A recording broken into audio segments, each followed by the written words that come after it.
हरिद्वार दौरे पर सीएम पुष्कर सिंह धामी है, जहां ऋषिकुल आयुर्वेदिक कॉलेज में कार्यक्रम का आयोजन किया जा रहा है।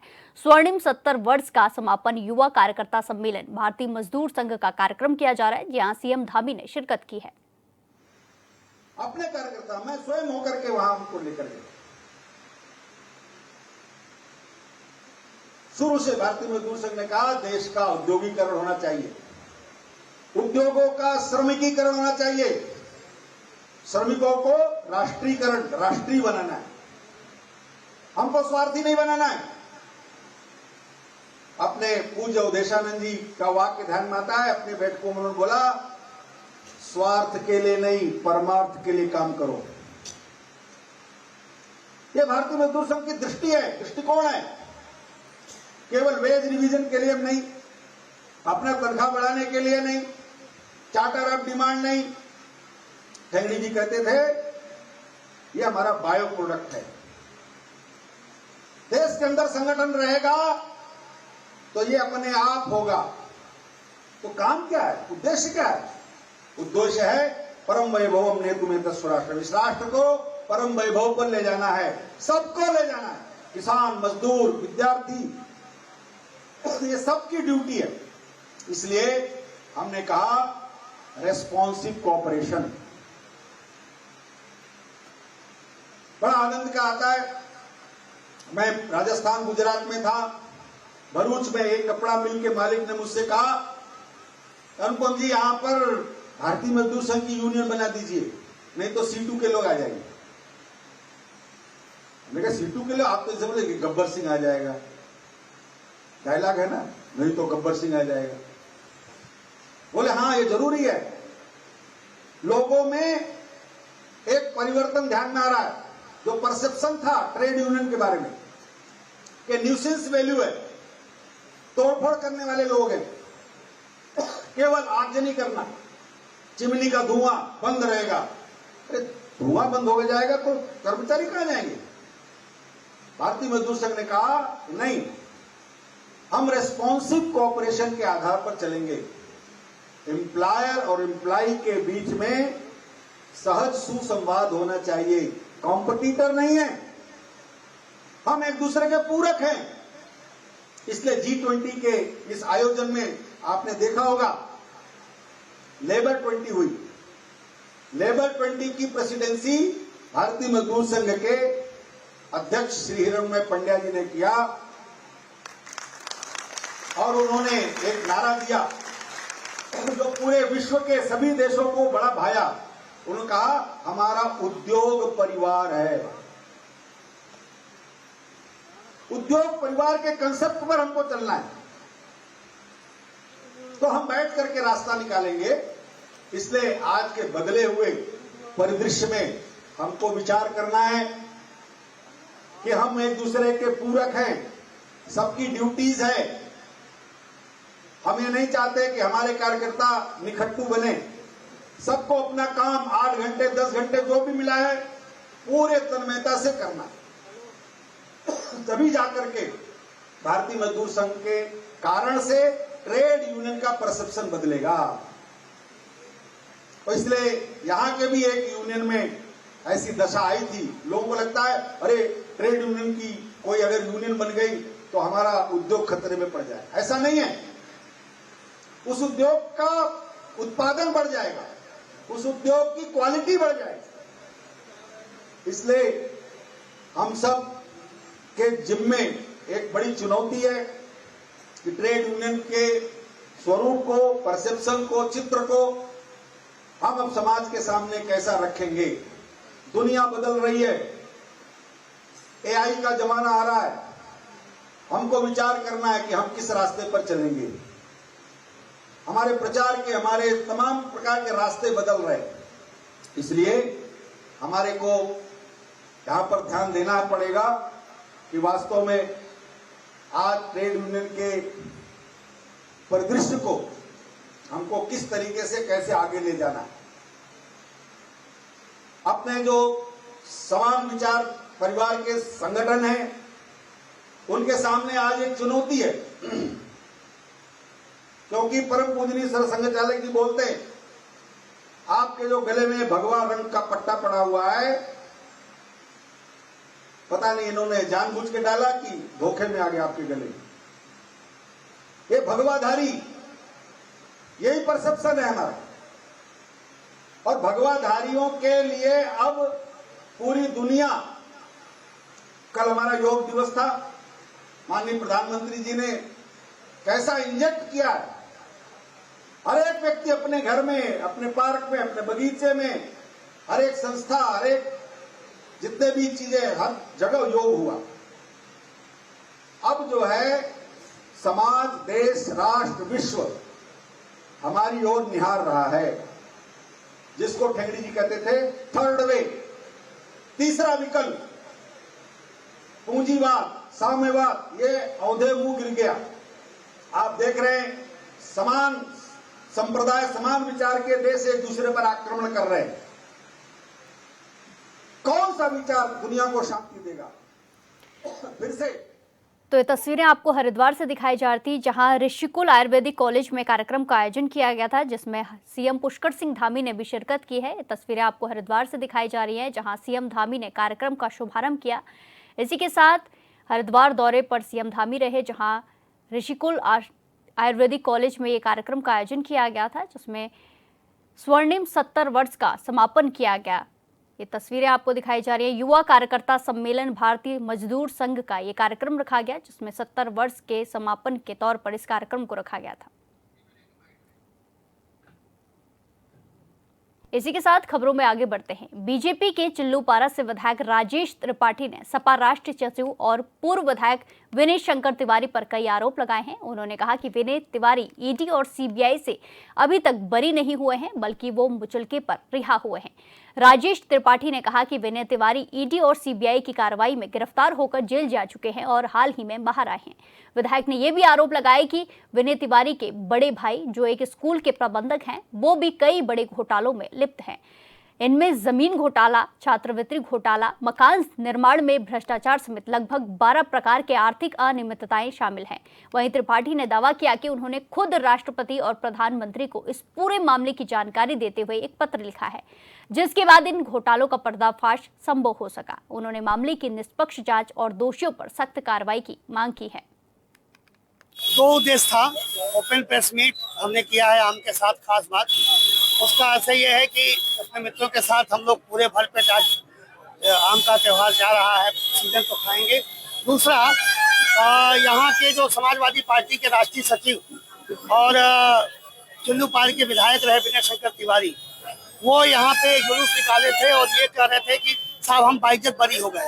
तो हमने जजमेंट की कॉपी निकाल के अपने मीडिया को दिया है कि ये बाइज्जत बरी नहीं हुए, सशर्त बकायदे मुचलके पे जमानत इनको दी गई। और दूसरा, ये झूठ बोल रहे हैं। दूसरी बात ये कि छोटे मियाँ तो छठे मियाँ, बड़े मियाँ सुभान अल्लाह। छोटे महोदय जो है विनय शंकर तिवारी, वो ईडी और सीबीआई के गिरफ्त में जेल गए थे और अभी बाहर आए हैं जमानत पर। और उनके जो बड़े भाई हैं वीर शंकर तिवारी, जो इंटर कॉलेज और डिग्री कॉलेज के प्रबंधक है बड़ौलगंज के, उन्होंने 12 तरह के बिल्डिंग घोटाला, जमीन घोटाला, छात्रवृत्ति घोटाला, कार्पस फंड घोटाला, यूजीसी घोटाला, विधायक निधि घोटाला, दुकान के मकान पर बनाने का घोटाला, किराएदार घोटाला, ये तरह के 100 जमीन घोटाला, इस तरह के घोटालों की मतलब एकदम श्रृंखला लगाए हैं। पूरा का पूरा यह जो विद्यालय है, यह एक लूट खसोट का अड्डा बन चुका है और भ्रष्टाचार का अड्डा बन चुका है।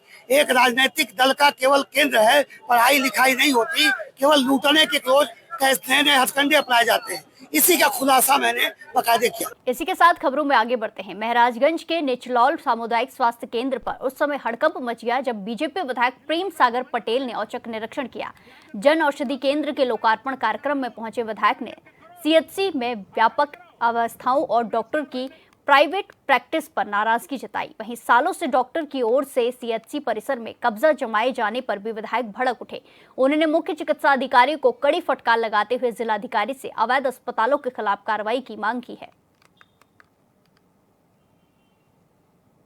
बताओ, जिले पर बैठ के मजा लोगे? यहाँ जनता हमारी तरस रहेगी, प्राइवेट प्रैक्टिस कर रहा हो, अभी आकर के करो। कानपुर के गवाल टोली थाना क्षेत्र स्थित पुलिस कमिश्नर बंगले के पास एक तेज रफ्तार कार ने ई रिक्शा को पीछे से टक्कर मार दी। हादसे में ई रिक्शा चालक की मौत हो गई, जबकि अन्य लोग घायल हो गए हैं और कार चालक हादसे के बाद मौके से फरार हो गया। पूरी घटना का एक वीडियो भी सोशल मीडिया पर वायरल हो रहा है।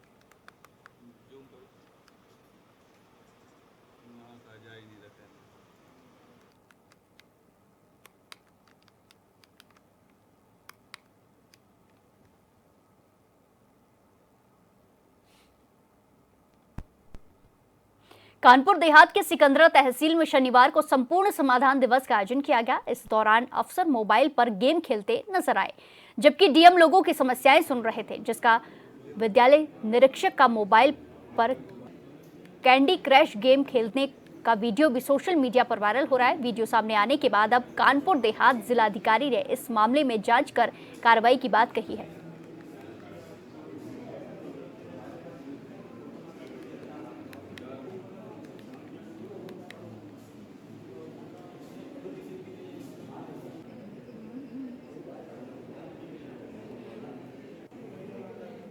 झांसी में लाखों की चोरी करने वाले बदमाशों का पर्दाफाश हो गया है। पुलिस और बदमाशों के बीच हाईवे पर हुई मुठभेड़ में दोनों आरोपी घायल हो गए, लेकिन जो कहानी इन बदमाशों की है वो बताती है कि अपराध के लिए लग्जरी तरीका अब आम हो रहा है।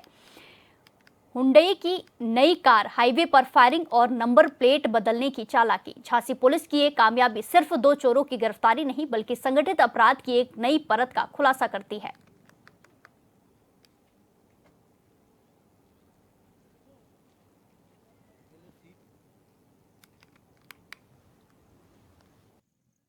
हम बिल्कुल जो बदमाशों ने फायरिंग की थी उससे थानाध्यक्ष कोतवाली की जो गाड़ी है उस पर फायर लगा हुआ है, तथा जो गाड़ी बरामद हुई है इनसे उसमें कटर आदि जो चोरी के सामान हैं वो भी इनसे बरामद हुए हैं। हाँ बिल्कुल, ये जो गाड़ी जो यूज कर रहे थे, जो 4 व्हीलर यूज करते थे, ये इसका जो नंबर प्लेट है इसको निकाल लेते थे, बिना नंबर लगाए ही रेकी करते थे।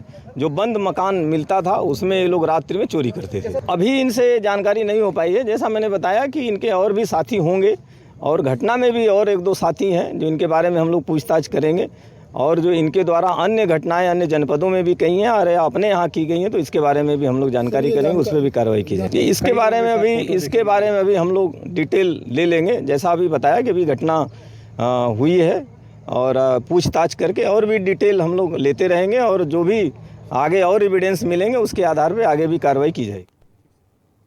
ललितपुर के पिसनारी गांव में 2 सगी बहनों के बीच खूनी संघर्ष हो गया, जिसमें एक बहन की मौके पर ही मौत हो गई, जबकि दूसरी की हालत गंभीर बताई जा रही है। आनंद फानन में घायल को प्राथमिक परीक्षण के बाद सीएचसी मंडावरा से जिला अस्पताल रेफर किया गया। वहीं मामले की सूचना पर पहुंची पुलिस ने घटनास्थल का जायजा लिया और जांच में जुट गई है।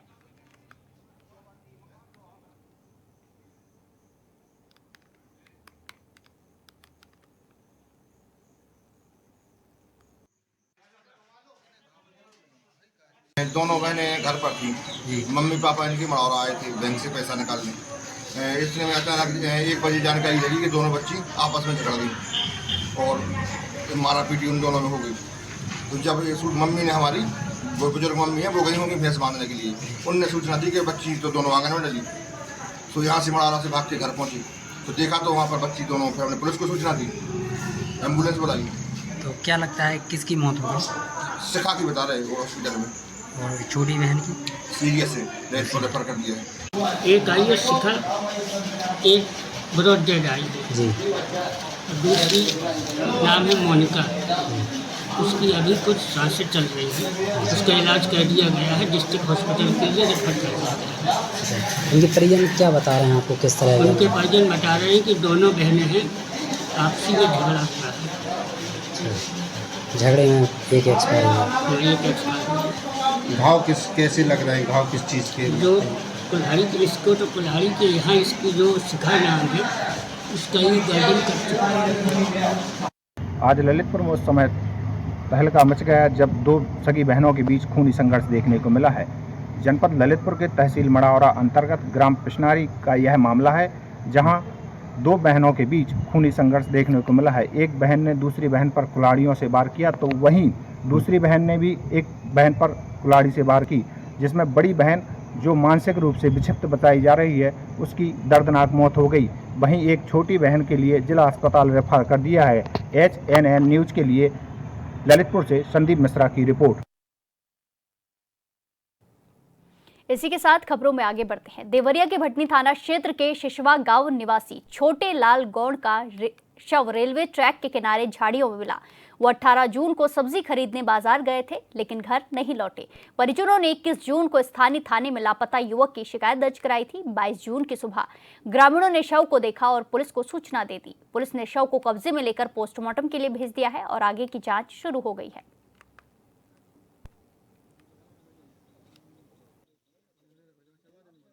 क्या घटना हुई अभी?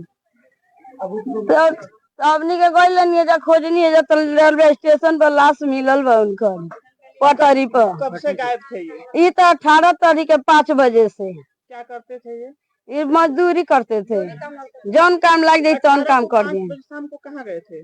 मार्केट गइल न करे। इसकी शिकायत आप लोग कहीं किए थे गायब? हाँ, भटनी थाना पर कइले बानी जा मोबाइले पर। आज कैसे जानकारी मिली है आपको? हम लोग एक लड़की कहे कि जाओ जब महक रहा तो गइल नहीं जा तो पूरा खोजत नहीं है जा। हम हमार लड़का तो जुगिए देखनी है जा। ये मृतक आपके क्या हैं? हमारे पति हैं। कितने लड़के हैं आपके? हमारे 4 लड़के हैं। आपका नाम क्या है? उषा देवी।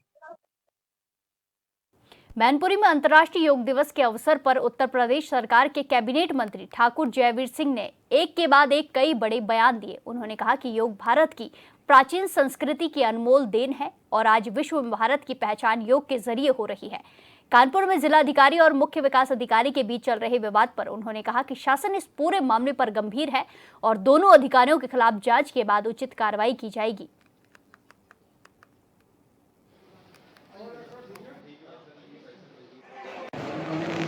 भारत की सनातन संस्कृति, हमारे ऋषि मुनि तपस्वी जिनका इतिहास ये बताता है कि सैकड़ों साल तक किसी योग के दम पर, किसी योग त्याग तपस्या के बल पर सैकड़ों साल तक जीती। आयुष आयुर्वेद के माध्यम से जड़ी बूटी जंगल की उससे जीती गई। उसी के तौर पर निरोग रहते हुए सैकड़ों साल तक की जीवन यात्रा करने का जो हमारी कला है, जो संस्कृति है, जो परंपरा है, जो जीवन आदर्श रहा है, उसको भारत सरकार ने अपने प्रयास से लंबे अंतराल के बाद विश्व की मान्यता दिला करके विश्व का विश्व योग दिवस के रूप में संयुक्त राष्ट्र संघ से इसकी स्वीकृति कराई और हमें खुशी है कि भारत की ये परंपरा आज पूरा विश्व एडॉप्ट। विद्यांचल पहुंचे बिजली मंत्री AK शर्मा ने मीडिया से बातचीत करते हुए कहा कि बिजली व्यवस्था अच्छी नहीं है। विभाग के निजीकरण को लेकर बिजली मंत्री ने विभाग पर जनता के असंतोष का ठिकरा फोड़ा। उन्होंने कहा कि सरकार जनता के हित में फैसले ले रही है। बिजली विभाग के कुछ लोग अपनी नेतागिरी चमकाने के लिए निजीकरण का विरोध कर रहे हैं।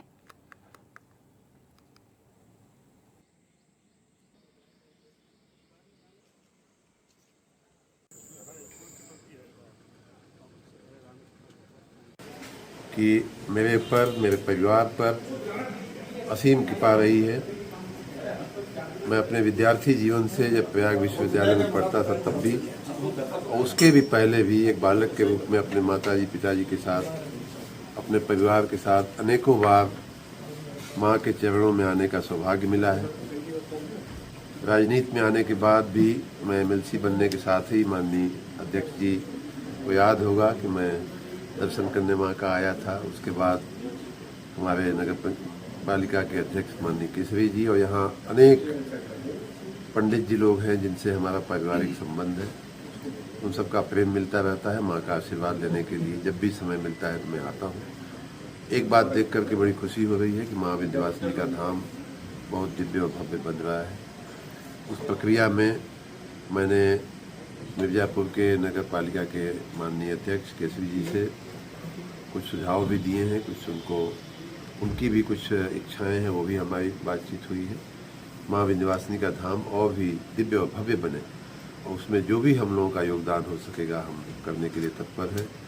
विशेष रूप से हमारे 2 विभाग, बिजली विभाग और नगर विकास विभाग, अहम भूमिका है यहाँ के क्षेत्रीय विकास में।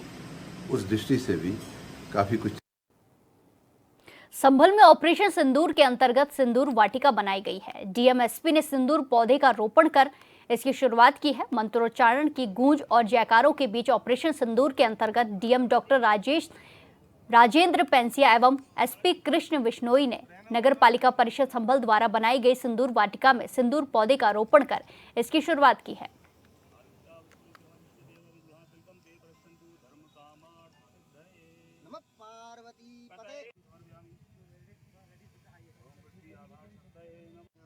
हमने ऑपरेशन सिंदूर के बाद तय किया कि ऑपरेशन सिंदूर की स्मृति सभी के मन में रहे और इसी रूप में सिंदूर वाटिका संभल कस्बे में मनाई गई है।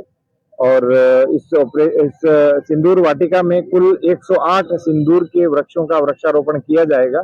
तो सभी जो नागरिक हैं वो एक एक वृक्ष का वृक्षारोपण करेंगे ताकि ऑपरेशन सिंदूर की स्मृति सदैव सभी के मन में बनी रहे, क्योंकि माननीय प्रधानमंत्री महोदय और माननीय मुख्यमंत्री महोदय का भी विभाग एसआईबी की टीम ने अलीगढ़ के थाना दहली गेट स्थित स्पीड कार्गो ट्रांसपोर्ट कंपनी के 6 ठिकानों पर छापेमारी की। 6 जगहों से बिना दस्तावेज के 50 लाख का माल भी सीज किया गया है। ट्रांसपोर्ट कंपनी बिना बिल और बोगस बिलों के माल की सप्लाई कोलकाता, दिल्ली, तमिलनाडु समेत अन्य स्थानों पर माल भेज रही थी। ट्रांसपोर्ट संचालक मोहम्मद खालिद को नोटिस जारी कर दिया गया है।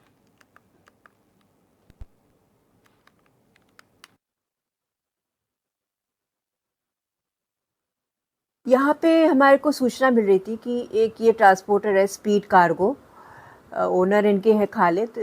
ये लगातार हार्डवेयर, मूर्ति आदि का परिवहन करते हैं बिना बिल के। दिल्ली और कलकत्ता की तरफ इनका माल जाता है, कुछ साउथ की तरफ भी जाता है। तो हमने अपने अधिकारियों से रेकी कराई तो पाया कि एक तो घोषित इनका ओरिजिनली घोषित जो व्यापार स्थल है वो, उसके अलावा इन्होंने 5 अन्य गोदाम ले रखे हैं जो डिक्लेयर्ड प्लेस ऑफ बिजनेसेस नहीं है।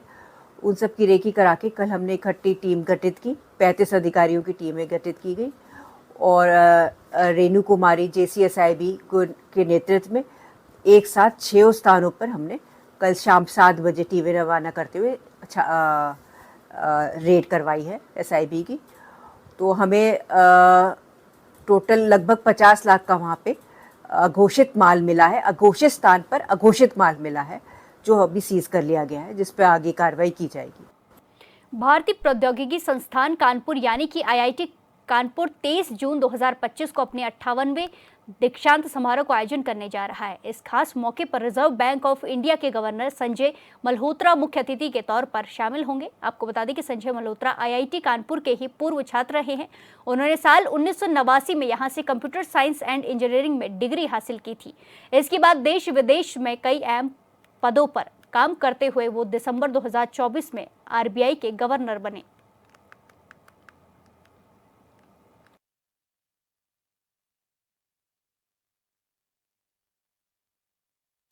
चीफ गेस्ट श्री संजय मल्होत्रा हैं, RBI गवर्नर, और इसमें मेडल की जो हम देंगे उसकी काफी बड़ी संख्या है। जो मुख्य मेडल हैं उनमें से president gold medal, directors gold medal, Shankar Dayal Sharma medal,